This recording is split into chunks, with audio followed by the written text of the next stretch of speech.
Committee on Aging meeting to order on Tuesday, June 4th. Bobby, would you call the roll, please? Sue Ashton. Here.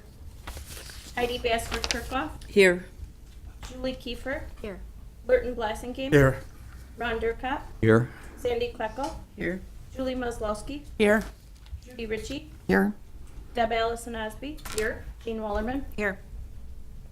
And I apologize, I skipped over one item there, and that was the announcement of the new appointees or reappointees.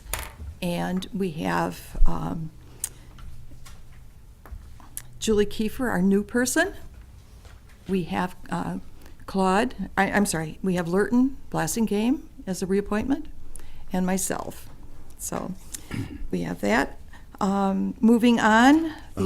Madam Chairman, in the interest of time, I'd like to move that the new business section of our agenda be modified a little bit, and that'd be reversing A and B and C and D, so that we would honor Claude first, then the Active Minds Community, and then the discussion regarding alternates, and then the election of officers. Okay. Make that motion? Do I hear a second on that? Second. Okay. Any discussion? All those in favor? Aye. Opposed? Motion carried. Thank you. Approval of the May 7th minutes. Does anyone have any additions or corrections?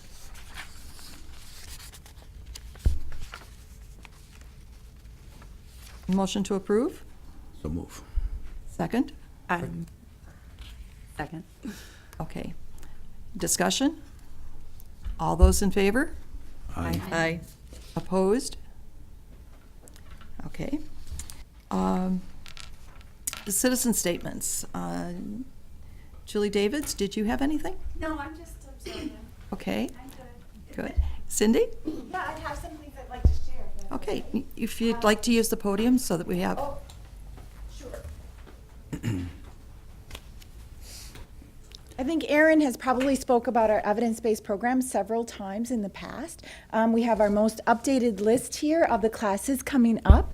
As these classes are growing, and they've been growing so quickly, the community has a real interest in these. The whole idea behind that is to reduce hospitalizations and unnecessary physician visits, and reduce long-term care costs as well by having people empowered to manage their own health better, and these classes have been proven to do that. So we have our most recent up-to-date ones. I don't know if Erin has shared, but we've added a class called Healthy Living with Chronic Pain, and we've had our first 2 classes, and the responses to that have just been fantastic. It's meant for individuals that deal with chronic pain, and the people that have done their evaluations afterwards have actually just praised the class, and we've actually received a couple of letters. I wish I had one so I could just read to you some of the statements we've gotten from people about how much it's benefited them. So it's not about, stopping the use of pain medications, but it's helping people learn to manage it better, deal with it better, and they are finding it successful. I also want to make a plug. We have 2 other classes we'd like to really increase in the Oshkosh area, and we're having a little difficulty finding community leaders to be volunteers to be trained in running these classes. One of them is Healthy Living with Diabetes. There is a criteria for being a leader for that, and that's just that you're impacted by diabetes in some way. Either you've got a family member, know somebody, or have had it yourself. But we got some trainings coming up in August and September for that class, and we need 2 leaders. The other is the Stepping On, which is a falls prevention class that has gone very strongly in the northern end of our county. We'd like to see a stronger impact here in Oshkosh, and we need to train 2 more leaders. So we're looking for leaders that will do that, and that's all on falls prevention. And we still are, Wisconsin is one of the worst as far as its rates of falls. I heard somebody talking earlier, it just happens so easily. It's just helping, it's a class that helps people be more conscientious of the things that do contribute to a fall, and we're all at risk. We all have falls, but as we get older, the impact of those falls miles is greater. So if there's some things you can do different. So I'd like to just pass around those brochures on stepping on and healthy living with diabetes so you can take a look.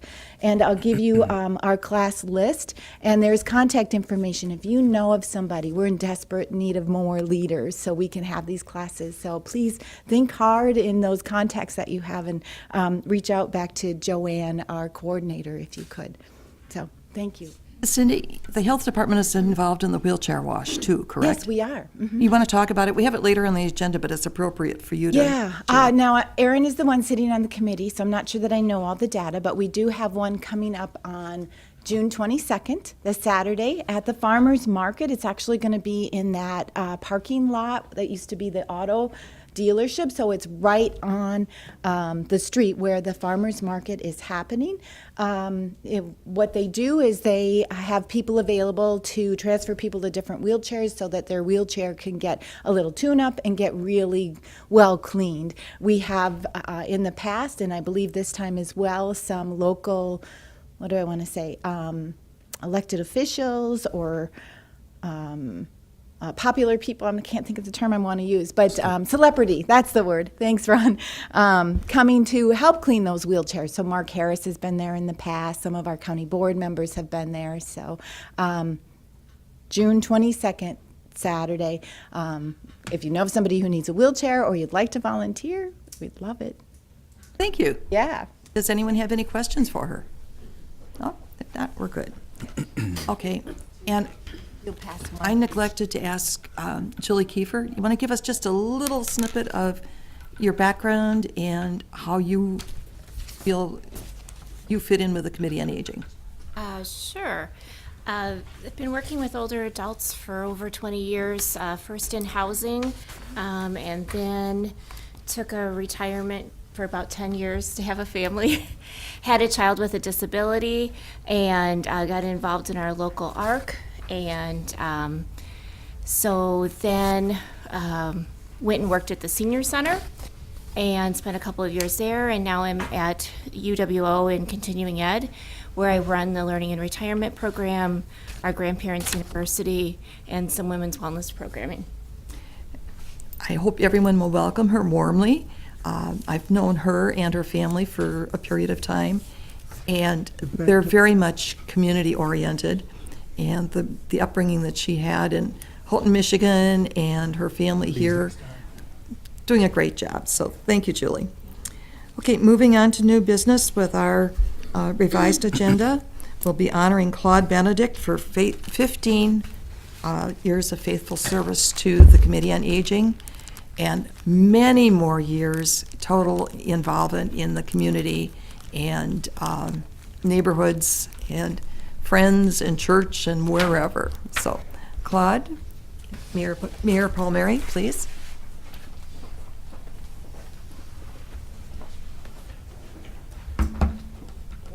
Yes. Come on up, Claude. Thank you very much. So in recognition of 15 years of faithful community service, they would like to present you with this plaque Okay. for you to hang on your wall. And also, I just want to say thank you so much for all your involvement and all your wisdom that I'm sure that you've shared with this group and with many other groups. The other groups, yes, yes. Thank you very much. Appreciate it.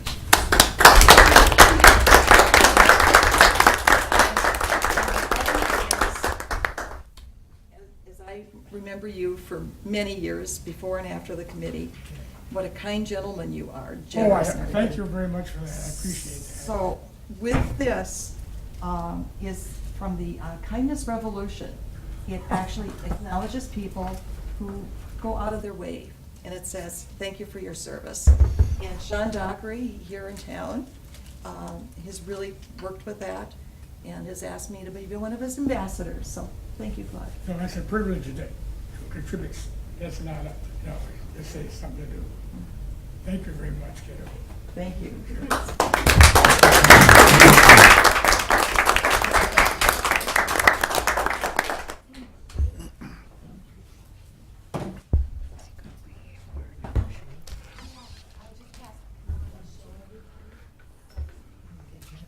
As we've been doing a little exchange here, Our committee members are asked to stay for a few minutes after the meeting. We do have a little mini reception to honor Claude also. So he's not going away. He's just evolving. Okay, next up, we have Jody and Susan with Active Minds Community.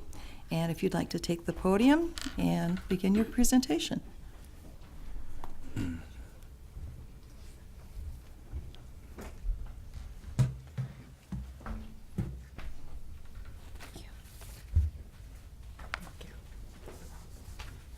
Hello, I'm the Susan part of the Jody and Susan Active Minds community. Jody and I are the founders of Active Minds community. We build the curriculum, and the curriculum that we work with is mostly developed from our participants, interest in our participants. So we got the idea for Active Minds community about 4 years ago. We are classroom teachers, and we taught across the hall from each other.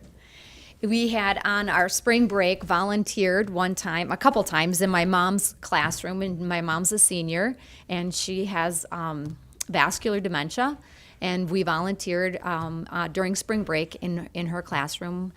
And it was a really neat experience, and we realized by talking with the instructor that there weren't very many of places out there, facilities out there, programs out there developed in the mind for the seniors to keep them engaged and active and connecting with each other. So with 2 years of research and work and licensing and going through a lot of education, Jody and I then decided we were going to impart on our second career. So that's when we developed Active Minds Community. We celebrated our 2-year anniversary at the Thompson Center, Senior Center in Appleton, Wisconsin. And we had a really interesting experience with that so far. It's been a lot of fun. You have your handouts in front of you, and it'll show you some of the questions and answers that you might have about what Active Minds Community is. All right. Get that. Yep. So we have Betty Freedman, and her quote for aging is not lost youth, but a new stage of opportunity and strength. Personally, I had my dad at home and my mom, and they weren't very connected with the community anymore because they weren't as mobile and getting around as much, and shared that with Jody. And my dad, who was always considered himself an introvert, actually was seeking communication and other people and socially wanted to be engaged with others, and said that he wanted to be one of our participants in Active Minds when he heard what Jody and I were doing. So he was one of our first participants with another gentleman, and we developed it with them in mind and keeping them interested. So our participants, they come to our program, and we have it offered on Monday and Tuesday. Our program has a double intention to it. It's for our participants that come to enliven them, engage them, to stimulate their senses, to expose them to some really new techniques of life or art or history, and even no matter what age they are at. And so when they come and experience that, they're more talkative, they're more trustful, they're happier when they come to our center. So we really work with them and getting them in a positive state of mind. But this other part of that is it offers a great amount of respite for their caretakers too. And we provide, in Appleton area, we provide a lunch. And we are opening a new center up here in Oshkosh, in the Winnebago County. The ADRC in Winnebago has been really helpful, and they came to us in Appleton and said, "What do you think? We've heard a lot about your program in the last 2 years." And then they had some people come and visit and really enjoyed the experience and said, "We'd like something like that for seniors in Winnebago County." So then they helped us explore different places that would host this opportunity here, and our place that we're going to be at is Our Savior's Lutheran Church. It's right behind the McDonald's off of Jackson Street. And so we're going to have that program there 2 days a week, and that is going to be a different time period than our Appleton one. That one is going to start at 1 o'clock and go to 3:30. So it's going to have 2.5 hours of engagement and experience going on there. And then we'll provide like a nutritious snack, healthy snack as well. We'll start out at 1 o'clock, and our program encompasses a theme usually. And the theme is chosen it could go along with the season of the year or one of our interests. We provide an interest inventory to our participants who come to us, and then their caretaker and themselves answer the interview. And according to that, then Jody and I look at that. We get research. We research our connections in the community for people to come in and do presentations, for artists to come and try a technique out. We've had knitters come in because one of our participants, a couple of them had been knitters or crocheters, and we had a crocheting club at the Thompson Center, and they came in and they shared their treasures that they're working on, their history of how they got involved, and that really connected with that senior that was there. We had other seniors who had hobbies, so they became the presenters. We had one senior who was really interested in birds and birding and building birdhouses, and so he shared birdhouses with everyone, and they were all able to take home a birdhouse, but he shared facts about the birds that would come to the birdhouse and what we would need to do to take care of the birdhouse and how it was built. And by having that sense of worthiness for the community, that's what we're really striving for them to feel connected. There's a safe place, a trusting place that they belong, they go to. It's like a club in a certain way. They look forward all weekend to coming. They've commented on that quite a few times. Boy, that weekend sure was long. We sure look forward to Monday and Tuesday, which is the Appleton Centers. And ours will be Wednesday and Thursday here. So Wednesdays and Thursdays in Winnebago. All right. Beginning when? This will be June 25th. And we have an open house June 13th, and that will be from 10 to 11 o'clock. All right. June 13th. June 13th. At the St. Lutherans? Our Savior's Lutheran Church. Our Savior. It's a non-denominational session, so we accept all people, no matter what their faith or creed. And also, it's not just limited to people who have Alzheimer's or dementia. We have seniors in our group that they wanted to be actively engaged. They want to try new things. They want to be able to be communicating with their fellow seniors out of their home. And so they come for that. The age range that we have for our participants goes from 60 all the way to 93. we providing that safe environment. It's really fun. We start out with a gratitude, and it kind of opens things up, and it's a new gratitude every day, and it warms them up, and they're able to go around and share with each other their thoughts pertaining to this gratitude. So they get some time to think about it. If they can't write something down, we have a gratitude journal. Then Jody and I assist with the pen, and they just verbally let us know what their thoughts are to go along with that. If they can't remember anything, it's no pressures, because sometimes when they're sitting and thinking for a while, there'll be something that some other person will spark that memory, and they'll be able then to share at that time. There's no pressure involved, and everyone pretty much opens up after a while, and it just is really enjoyable. If they can't remember something, the other members of the group will pitch in something they've heard in the past about them and compliment them or add something really nice to it, and it just brings that smile to their face. Lots of times we have our, not lots of times, but sometimes we have our participants dropped off, and their caretakers will say, it was kind of a rough morning, or the weekend was a little difficult. And by the time they get picked up at the end of our session, their mood has changed, their emotions have usually changed to a more positive state. Their caretakers will pick them up. They'll be very calm and just ready for that evening or that afternoon and the evening, just to, be able to relate and communicate what we did, some of the activities we did in the session too. We invite our caretakers and the relatives to come on in and experience a couple of the sessions. So then you get familiar with Jody and I. You know how to, then when your loved ones come home, then you'll be able to say, hey, what did you do for your poem today? Or what was your activity that you did? Or what was your daily skill that you were involved in? And they'll be able to have that communication at home. and that rapport at home.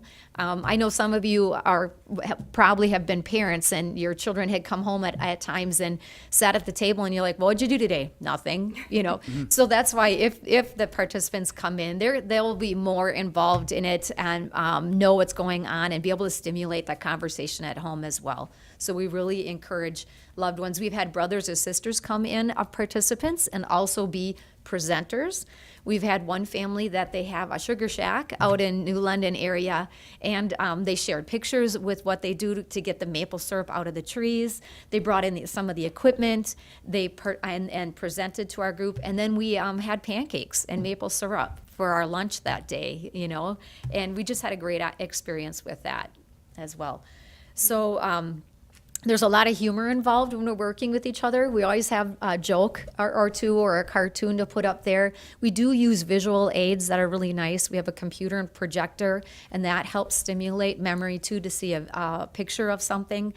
We include a lot of music in our program because music really sets the mood for things.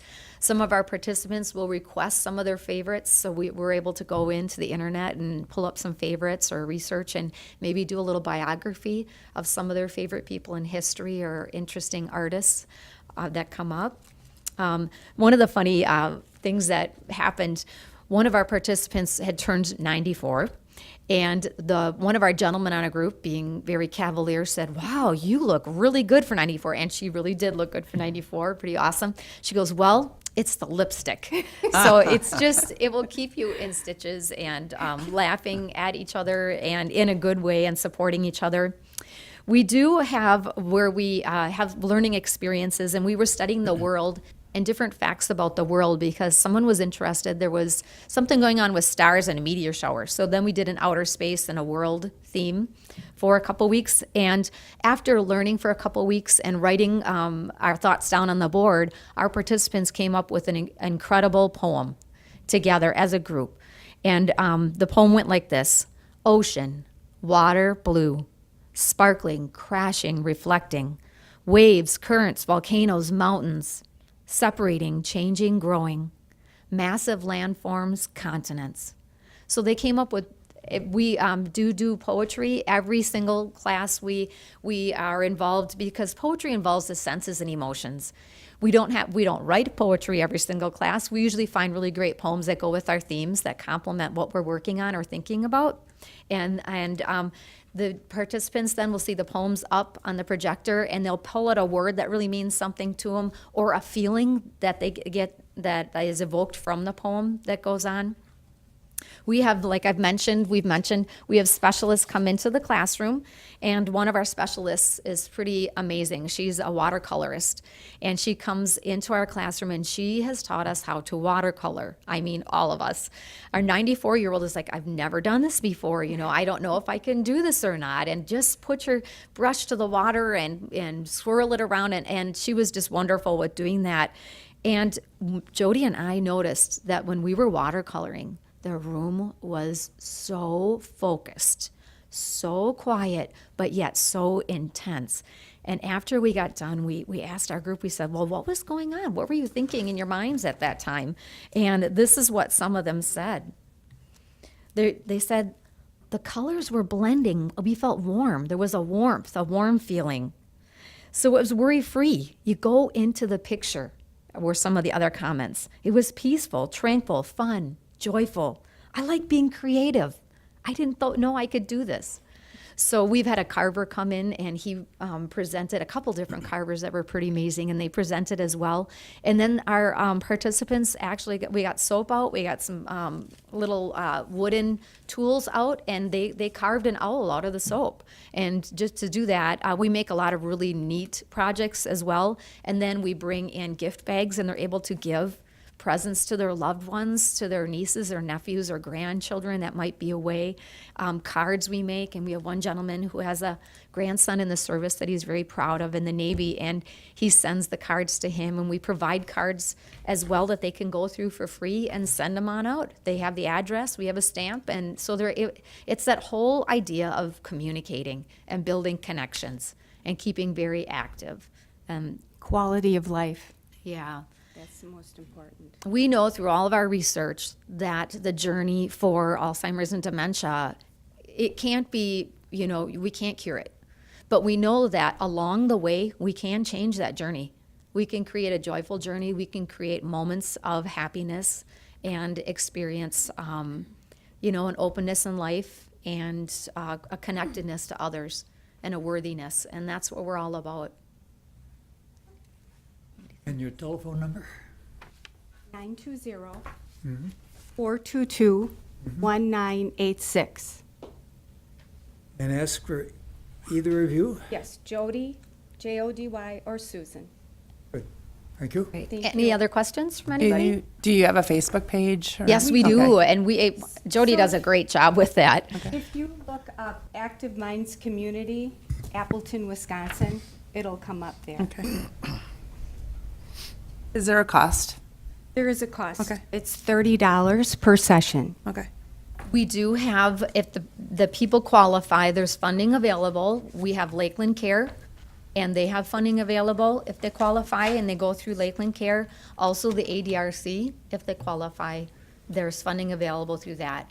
Some of our participants have funding through ADRC, Lakeland Care, or private funding that they have that through. Some of our participants, the transportation, they're brought by their loved one, but more than half or 3/4 are brought by, it's called Valley Transit in the Appleton area, but we checked it out here and we Running Inc., and there was another place too here that would provide transportation right to the door, right from their door to the door. I So, think it's North Central. yeah, North Central, that's right. All right, any other questions? May I ask a question? Yes. Outsiders of it. Where's this place located you're talking about?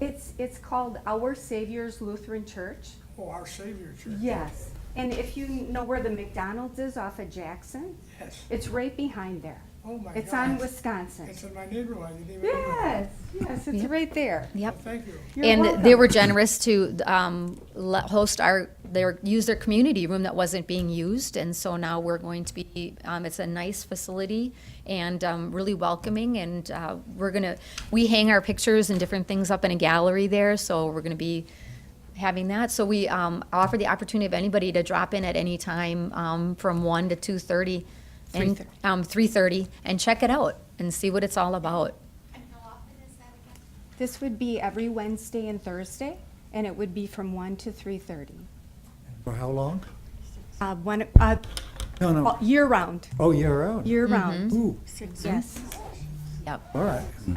And we would let you know, if there was any, like a closing or anything, we let our participants know. We call them directly and communicate with them. And we provide a monthly calendar to them so that participants know, the caretakers know ahead of time what to expect and what's going on. Do you, in the process of all of this, are you going to be asking for community volunteers to come in and assist? We would like that. That's nice always to have an extra pair of hands there, and then they can spread the good word too. Because when they're experiencing it, then they want to then tell other people what's going on. And word of mouth seems to be the best form of communication sometimes. We hope this will provide an opportunity too, and a lot of people will see this show to be interested in it. And we really we just cut off at 10 to 12 people. We don't like to have it too many people in there so that the two of us can spend quality time with each person. So if you've got some well-qualified volunteers, you can do closer to 2 or 3 to 1 versus the number you have right now. That's correct, yes. So an even better experience. Yeah, we've had some of our participants, at least 2 or 3 of them, where the caretaker wanted to stay. And so they stayed because they loved what was going on so much and liked being involved in the activities. And so they ended up staying half the time because they just loved the engagement and the stimulation that they got. But they're also then learning what to do those other hours that their loved one isn't at your program. That's right. What we've noticed through our experience now in the last 2 years and our research too, a lot of people are kind of confused about working with people with Alzheimer's, lots of times when people have their friends have it, they back away. And the people with Alzheimer's also pull back because they don't want to appear different. They don't want to appear to need help. They want to, and it's really hard for them to feel like they fit in and feel part of their community. So as they withdraw, they noticed the spiral goes quicker in the disease taking over faster when they're more isolated. But when they're connected with others, it changes that journey, hopefully slows it down. And what we noticed, some of the caretakers and care partners asked us a lot of questions about how do we work with if a person with Alzheimer's or dementia might have a different idea of what's going on, or they might think their friends or relatives are still alive.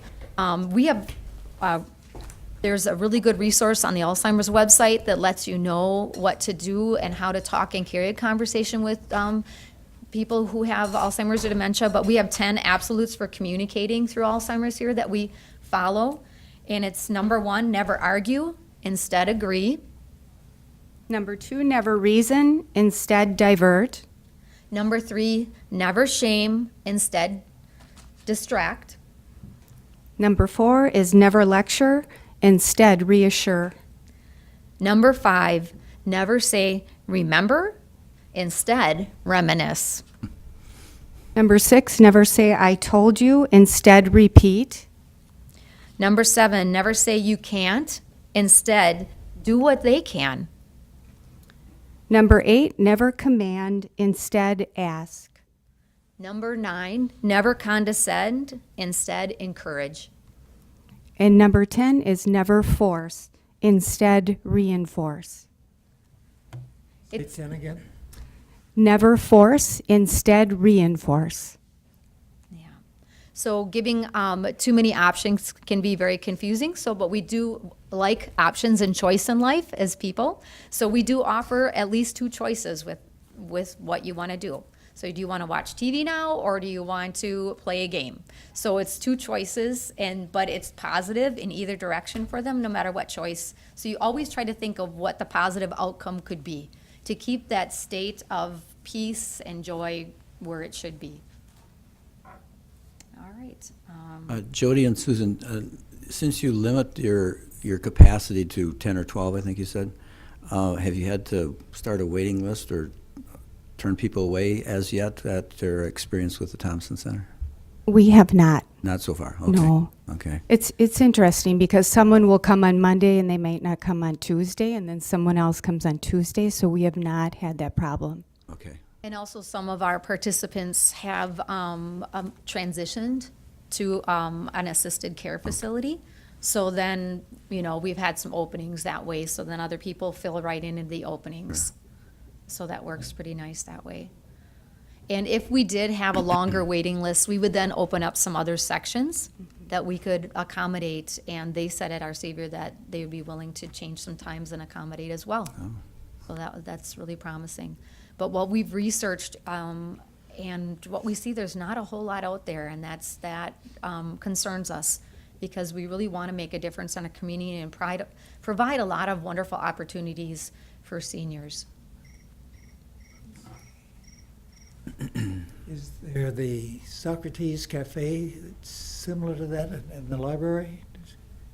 Which is The one- Memory Cafe? Memory Cafe. Memory Cafe. We do have a bunch of memory cafes in Appleton. I think there's one for every week that happens in some other part of the Fox Cities.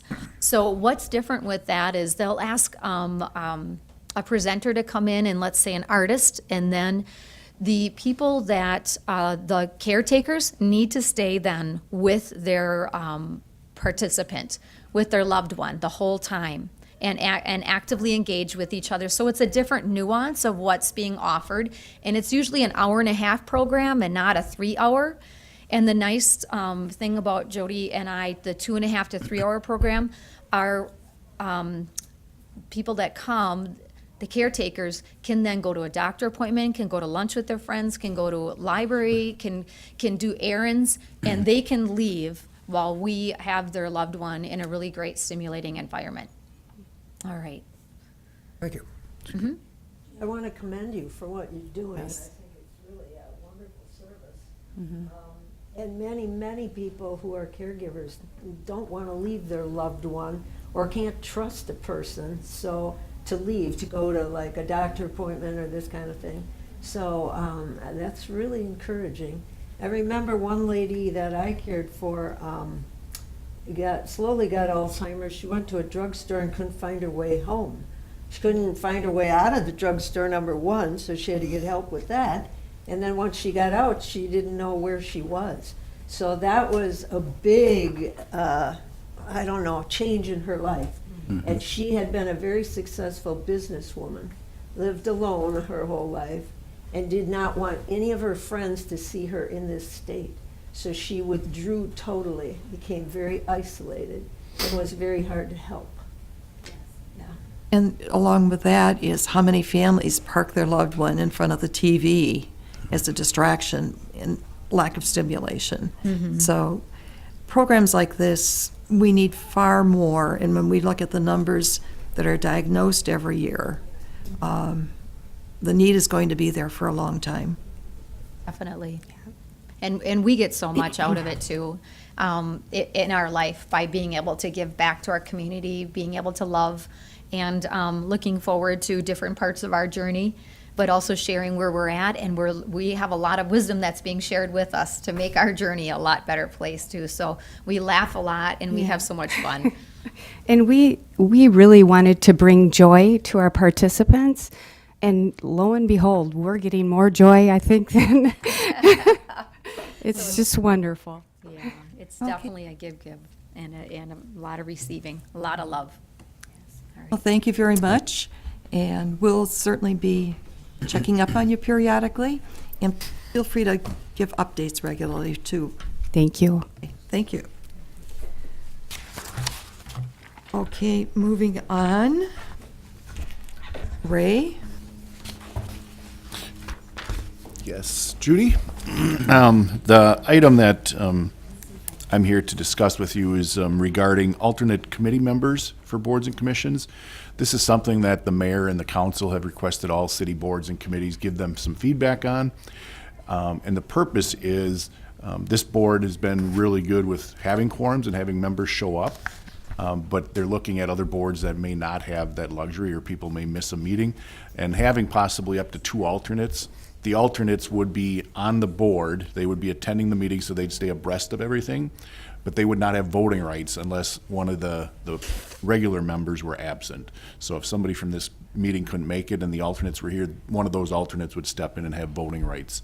This would be true even if there was a quorum? Yes, they would. Yes, they'd still. Okay. We'd want them to attend even if there's in a quorum, because we want to make sure that they stay abreast of what's going on in the committee.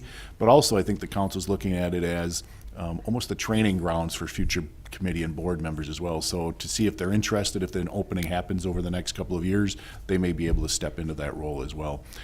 So they've asked each board and committee have that discussion. We're not looking for a vote, but what we'll be doing, or I'll take it back to the city manager saying the Committee on Aging does agree that it might be a good idea, or you don't. So I'm open for some discussion on that. Okay. A question that I have is, because periodically we bring Erin to the table, depending on our speaker, Erin from the health department. She's not a member, she's not an alternate or anything, but when we have something that would be applicable to what's going on with the health department, I just bring her to the table for part of the discussion.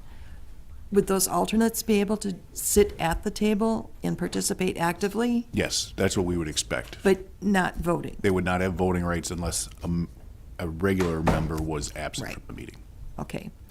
Because that, in essence, that gives us a whole lot more resources at the table every week, or every month. Yeah, and I believe the Plan Commission currently has 2 alternates, so that's a board or committee that's been having alternates for a couple of years, I believe. So there's some experience out there with some other boards and committees. The Oshkosh Committee on Aging considered this last night and enthusiastic about doing it. This is a committee on aging. What committee was it last night? Oshkosh Sustainability Advisory Board. Okay. Yeah. And I would recommend it for this group also. I don't see a downside. Well, why don't we just go around the table? Zandy? Agree with Claude. Julie, I know you're new, but you've got your husband's experience too. Yeah, no, it sounds like a good idea. I agree. I agree. Right. Right. Yeah, it makes good sense to me. Yeah. I think it's a wonderful idea. And, I mean, as I came on the committee back when, there really wasn't any training or anything, and it was kind of baptism by fire. So having something like that.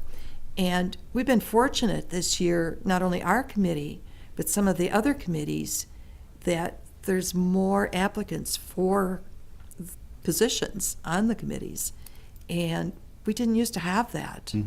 And so having alternates, and as you said, being a training ground, I think is a winning situation for us as a committee, but also for the city, for the council.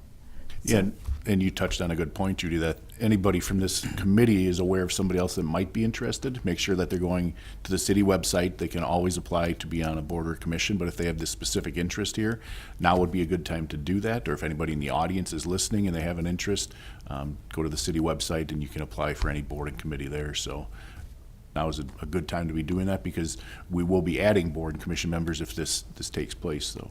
Right. And just so our committee is aware, we do have one applicant waiting in the background, a recent one that has a very extensive background in aging and community outreach and everything. So for us, again, in my mind, it's a winning situation. Okay, I will make sure and share that with the city manager, and obviously the mayor's here, and we'll share that on Tuesday night with all the other board and committee reports. So we have a consensus for our entire It committee. looks that way. Thank you. Good, and thank you for presenting. Sure. Okay. Okay, something new for us.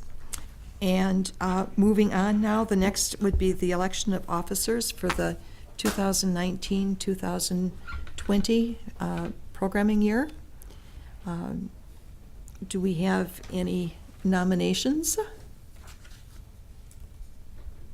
This would be for president? For president? Or, I'm sorry, chairman, vice chair, and secretary. Would nominate you for chair. And there's a second. Second.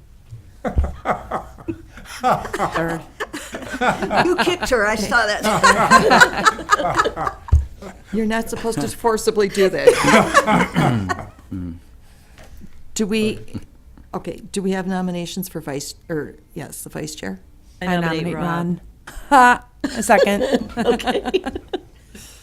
We're having a free-for-all. Secretary? Nominate Heidi. Okay.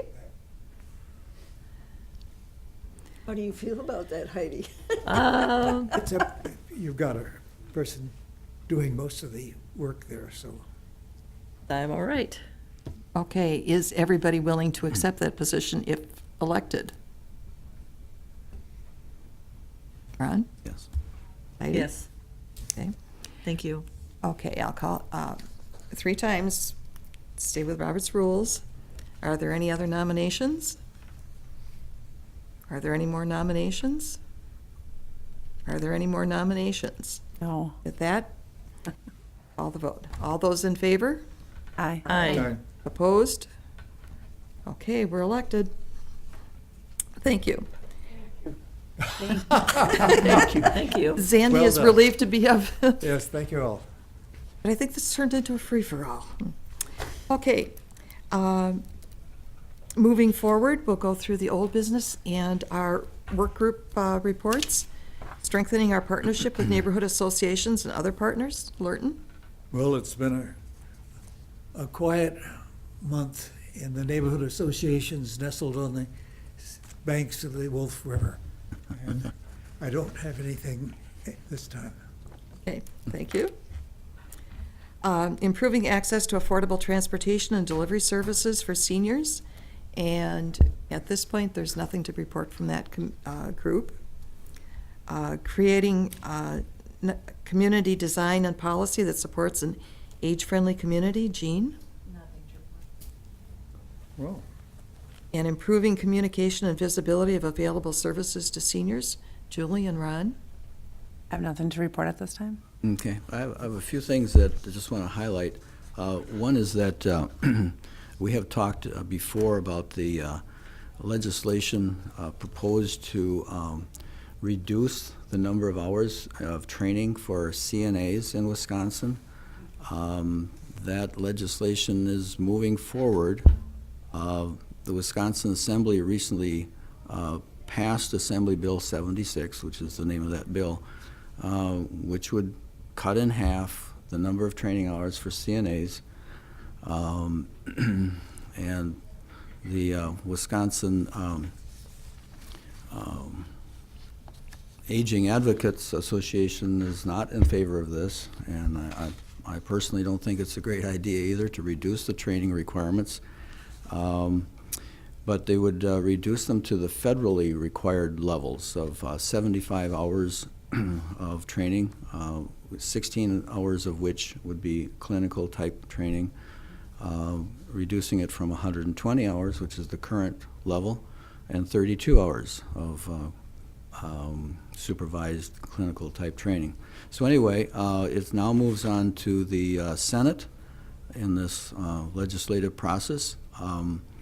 That bill is being scheduled for a hearing with the Senate at the state capitol this Thursday, June 6th at 9:30 in room 411S. So if you're interested in going down there to talk about it, or writing, or anyone in the community who has concerns about reducing the training, this is your time to speak up. The reason it's being pushed is to address the worker shortage. And the thought is that reducing the training requirements will increase the possibility of recruiting and retaining CNAs. The other side of that coin is that improving pay and working conditions and is more likely to help retain and recruit new CNAs into this field. They're doing a very, very difficult job with sometimes some difficult situations and caregiving. So improving pay, which is right now around $10.47 an hour on average, I understand, somewhere's in that league. The goal of the Wisconsin Aging Advocates would be to raise it up to near $15 per hour as a way of trying to recruit and retain CNAs. So that's a little update on that legislation. It's called Senate Bill 103 that is still out there. Another is just a quick update. Social Security scams we talk about a lot, and there's tons of other types of scams, but this came to my attention just this last week that this particular scam, it's called, what happens is the scammer calls and pretends that they work for Social Security. They tell people receiving Social Security benefits that they're due additional money from Social Security, and then ask them to verify their personal information.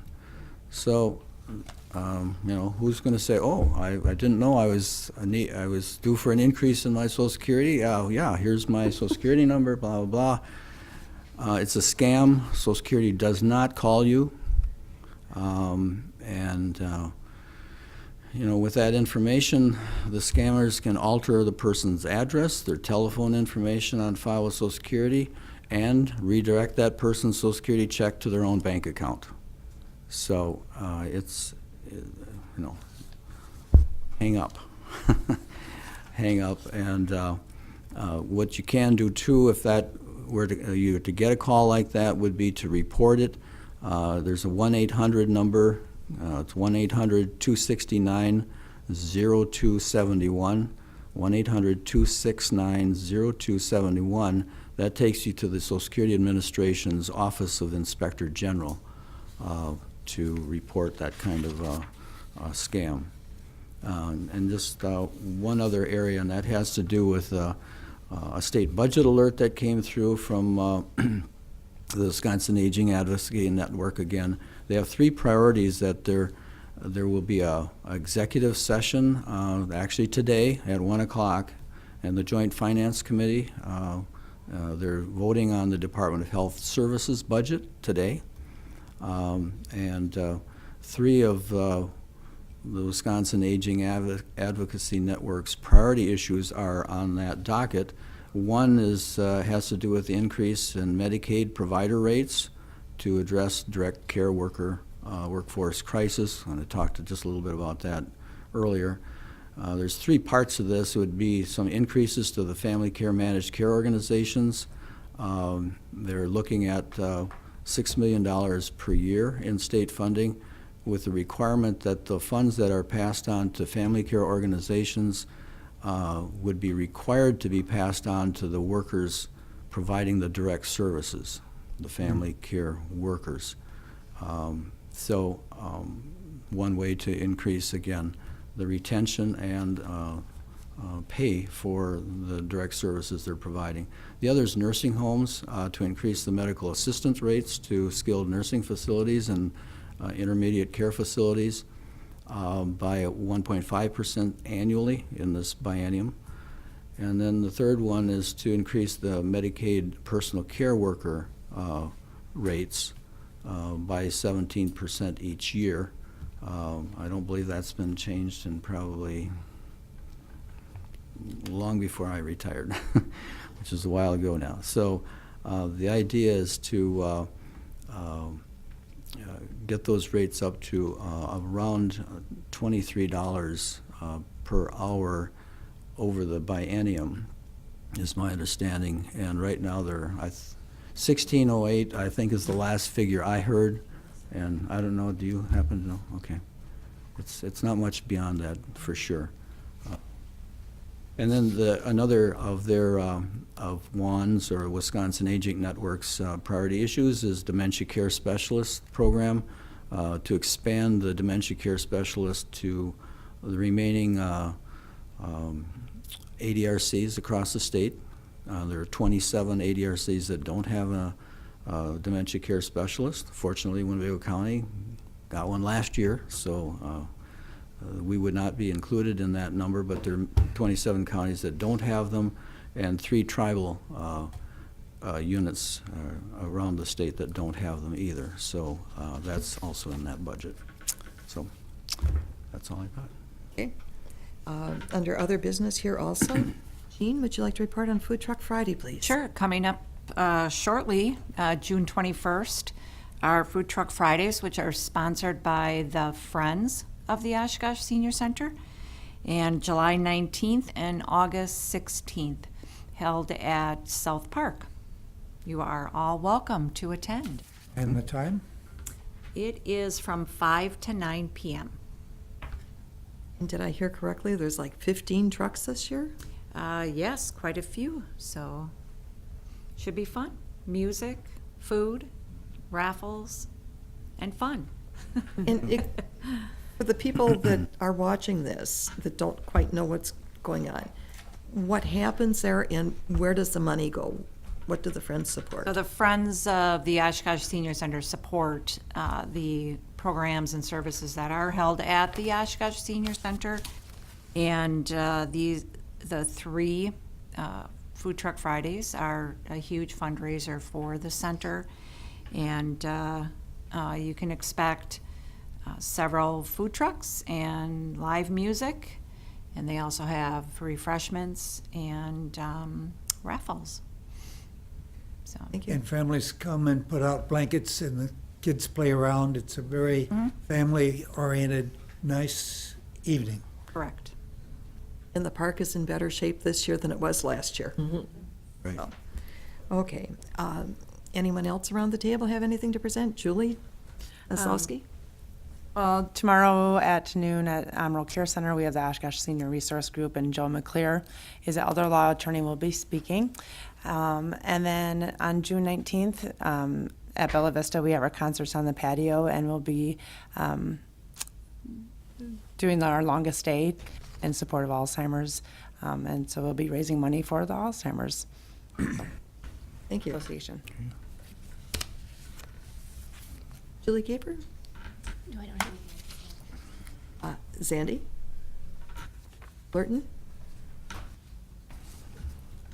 Heidi, I know you always have something that, Well, I asked Bobby if she would create a Survey Monkey so we could get a couple of dates where people would be able to help on the farmer's market, having a table at the farmer's market. I'm still working on that. I had a little, been a little busy lately, so my apologies for the delay in that. So if we can get everyone to respond to the Survey Monkey to see, which weekends or which Saturdays work best for you to help us out, I would appreciate it. And perhaps, Bobby, may I ask that if maybe we can have a space on that survey where if somebody wants to fill in a date that works for them, in the event that several people can do that, I would appreciate it. Thank you. and that's not a guarantee that we'll have those dates. Right. Because there's only so many dates all summer that are allocated to nonprofit or groups like us, so. But there's a lot of exposure. I mean, if you look, even with the rain last Saturday, there was a big turnout. So it's one more outreach that we have. And Sue, I'm sure you have something. Yeah, I have something that's kind of interesting. It's going to be, we're talking about heat for the summer and how we usually focus on very young and very old, to check on your neighbor if they don't have air conditioning, et cetera. Now they're looking at who visits the emergency room most often due to heat-related illnesses, and it's actually teens and young adults. So that's something new, and that was found out by cooperation between Minnesota and Wisconsin health departments. Did a study together, and I thought that was kind of interesting. And most often it's between the ages of 15 and 34 years old, and it's usually men versus women that are affected. And counties in rural areas had much more heat-related illnesses than if you live in the city. So, anyway, just something to be aware about, and it's this same old stuff, don't leave anybody in your car, whether it's a pet or a person, because in 10 minutes they can go from 80 degrees to 100 degrees inside the car. So you never, you really have to be alert for that. Some people are just a little forgetful. So anyway, that's, it's basically the same other things too with mosquitoes. Yeah. We have to look out for West Nile virus with mosquitoes and Lyme's disease, with ticks. So every year we talk about the same things, using something with DEET in it and, not having your bird bath out there for 20 days without changing the water, or you have an old tire in your backyard that you need to empty. So look around your yard, don't have water standing anywhere, because that just attracts too many mosquitoes. Easier some days than others. That's right. When it rains every day, it's hard to get rid of the Yes, puddles. that's Need to get that old tire recycled. I think. Yeah. Just get it out of the yard. Right. Yeah. So that's all I have. Okay. Maria, I'm not skipping over you. Did you have anything to add to our meeting? I will add that the process or the public input for the Lakeshore Park, which is the former municipal golf course, there's a POCO survey out, so if you have not signed up for POCO, you can go to the city website. It's explained on there.